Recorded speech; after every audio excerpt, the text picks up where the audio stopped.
with that, I said, when I started out this race, I thought I was going to be talking about Iraq all the time, and I've given you an idea of what a lot of other people around the state have on their minds. I'd love to hear what you have to say, but I am going to circle back to Iraq before closing, because something very important happened today. John Kerry is not a guy that I always thought was necessarily sticking his neck out to take a really strong position all the time.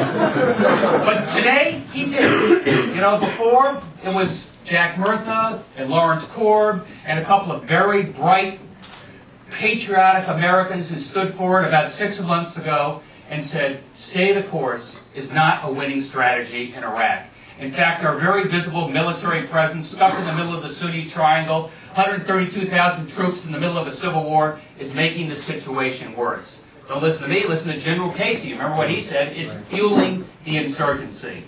Well, today you probably heard John Kerry said something very interesting. He said there's no way there's going to be a military solution to the war in Iraq. There's going to be a political solution. And here's what we got to do. This new government was elected over 90 days ago, and at this point they still can't get it together. They can't get the Sunnis and the Shias. The Kurds are willing to go along with everybody, but they can't get the Sunnis and the Shias together. Let's give them another 5, 6, 7 weeks. Let them know we're with you all the way. We're standing behind you. We'll do everything we can to get this compromise.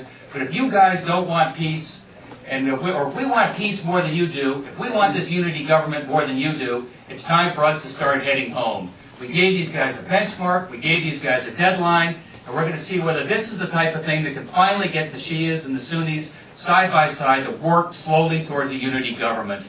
And I think that's just the type of change of direction that's going on in Washington that we need right now. And I salute John Kerry for it. I wish he had said it 2 years ago, but I salute him for sticking up for it now.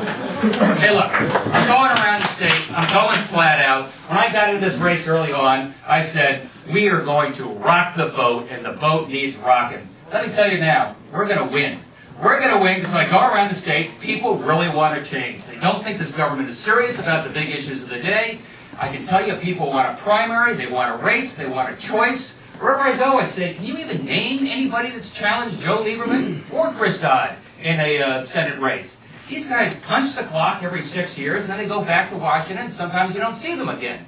And it's so important to have these races, to bring our senator back to the state, get him here, get him talking to DFA, get him talking to students, get him talking to the elderly. I wish he'd go up to Watertown. I wish he'd head over to Guilford. Hear what these people have in mind. You learn a lot by talking to these people. And that's why we're in this race. I know where people stand on the issues. They think that Joe Lieberman's wrong on the issues. They think that they know that George Bush is wrong on these issues. They want somebody who's going to stand up tall, challenge the Bush administration when they're wrong, and that's what I'm going to do.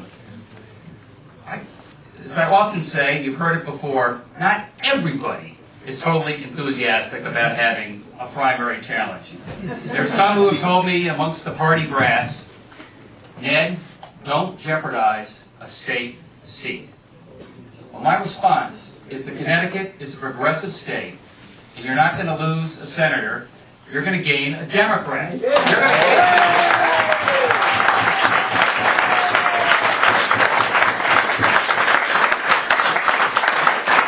going to the candidate convention. I need your help. Anybody you know on the town committee, the New Haven town committee, I could use a little help with them. They're sort of could use a push. They're with us on the issues. I don't know exactly how they're going to vote on at the convention.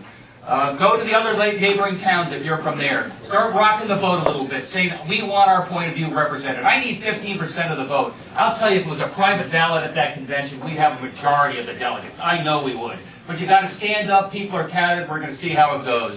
But we're going to have our 15% of the delegates. I believe that. We're also going to have a petition drive going. We're going to show that the party can't keep us down. We're going to stand up.